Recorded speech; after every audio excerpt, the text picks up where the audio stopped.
তোমরা অনেকেই আমাকে কোয়েশ্চেন করে থাকো যে দিদি আই মেকআপ কেন ফেটে যায়।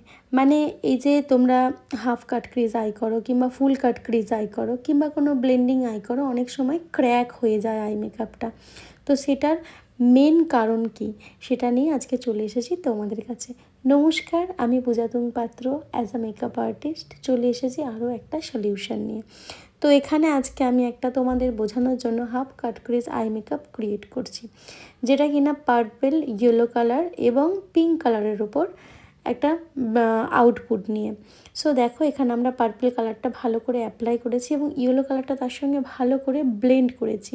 আই মেকআপের সময় সব থেকে বড় কথা হচ্ছে মনে রাখতে হবে কালার যেন একে অপরের সঙ্গে সুন্দরভাবে ব্লেন্ডিংটা কমপ্লিট করা যায়।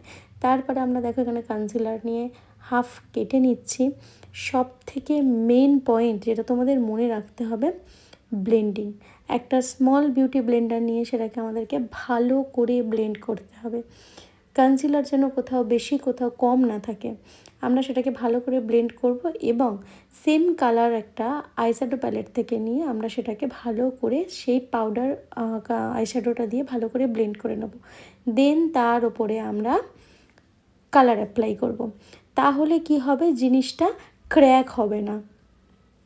আর হচ্ছে আমাদের সব থেকে বড় কথা মনে রাখতে হবে ব্লেন্ডিংয়ের বিষয়। ব্লেন্ডিংটা আমাদের সুন্দরভাবে করতে হবে, কালার যেন একটা আর একটা ওপর ভালো করে ব্লেন্ড হয়ে থাকে। দেন আমরা দেখো এখানে একটা লাইনারের সাহায্যে কাজল অ্যাপ্লাই করে দিচ্ছি। দেন আমি ফলস ল্যাশ ড্র করে নেব। তাহলেই হয়ে গেল আমাদের half cut crease eye makeup.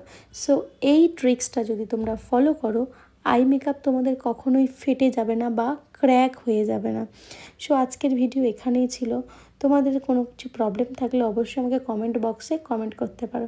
So tata, ভালো থাকবে।